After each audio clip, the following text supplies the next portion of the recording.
Hey, welcome back to another episode of the SEC Sports Guys. I'm your host, Hunter Ames, joined here with the coach, Brandon Carden, and Jason Lee. We're bringing you a look at the SEC meeting the ACC and the rivalry week. First game we were going to take a look at, Florida Gators travel down to Tallahassee, take on the Seminoles, Florida State. The Gators lead this series 33-19-2. Florida has won the past 6 matchups. This is Jimbo Fisher's first game as a head coach in this game. What are you guys seeing on this one?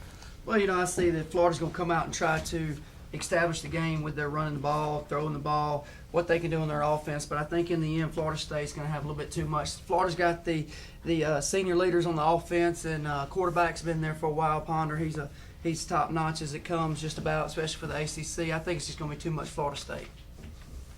Yeah, I agree with you.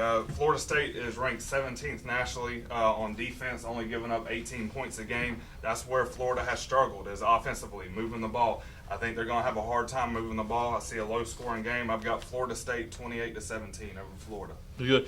Key players that I see in this game, John Brantley, quarterback for Florida, and Chris Rainey, that wide receiver. They're going to have to make things happen if they want to stay in this game. The keys on Florida State, though, Chris Ponder, as you mentioned earlier, he's recovering from an injury. Also, I want to note this, Dustin Hopkins, the kicker. Normally don't pick a kicker as the key player, but he kicked a game-winning 55-yard touchdown just against Clemson here recently. I think he is going to be the difference maker in this wing. I got Florida State 24-21. Next game I want to take a look at is called the Battle of the Palmetto State. We got South Carolina against Clemson. South Carolina is a bitter rivalry all the way back to the 1880s. It was very interesting reading up on this rivalry because I didn't know a whole lot about it. Clemson leads the series at 65-38-4.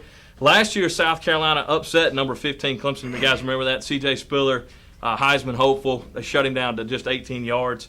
Also, an interesting note, I found that Clemson holds its opponents to about an average of 17, but South Carolina scores on average about 30. And I think we're going to see more of that in this game. What do you got for that?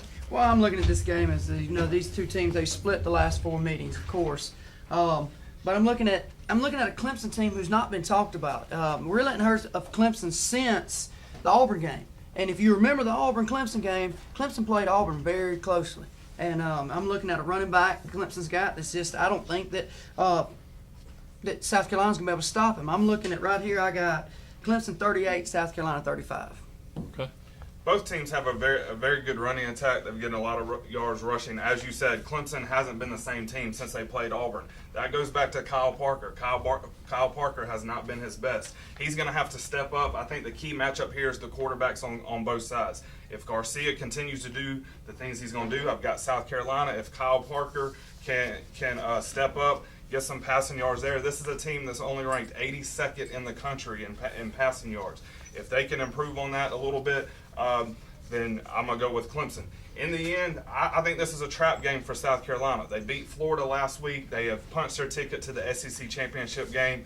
I know it's a rival, but I see them looking over Clemson, ready for Auburn the next week. So I'm going to have to go Clemson here, 31-27 over South Carolina. All right, I'm taking South Carolina this one, and I'm going to tell you why. I'm going to take them by a touchdown, 27-20. South Carolina, Marcus Lattimore, again, is going to be the difference maker in this game. And Steven Garcia can get it open, but Lattimore's got to be productive on the ground. And on the hot seat for Clemson, Dabo Swinney, they were expecting very high things out of him. They see that the ACC championship's out the door. So I'm going with him as being the difference maker on that team, taking care of business. The last one we're going to talk about, Georgia Tech. They like to call this one just clean, old-fashioned hate. It's 7:45 game on ESPN. The two schools, only 70 miles apart, Athens to Atlanta. This rivalry dates all the way back to 1893. Georgia leads the series with 60-39-5. The winner of the game receives the Governor's Cup. Georgia needs this win to become bowl eligible. Yeah, absolutely. They're 5-6. I think they're a lot more talented team than what the record shows. As you said, they have to beat Georgia Tech to make it to a bowl. What I think it comes down to is Georgia's offense. They've got to get A.J. Green going. They had him going in the first half against Auburn, then kind of went away from him in the second half. I know a lot of that had to do with double teaming him, but they've got to continue the passing game. That's their go-to on the offense. Georgia Tech, option team. Everything is on the ground. I think if Georgia can get up early, Georgia Tech's going to have a real hard time coming back with the lack of passing game. In the end, I think Georgia puts it all together, finally has that complete game. I've actually got this a blowout, 41-17 Georgia this week over Georgia Tech. I'm going a little different here because, seeing the triple option triple option is very hard to stop. Georgia Tech runs that triple option like nobody I've ever seen. And when you mess up on one assignment with the triple option, that guy, you're going to see nothing but the back of his numbers going to the end zone. And in the end, I think Georgia Tech runs that over and over. And I think Georgia don't have a way to stop it. They've never seen it before. Nobody in the SEC runs it. So I think Georgia Tech's too much for them when it comes down to it. I'm looking at Georgia Tech 28, Georgia 17.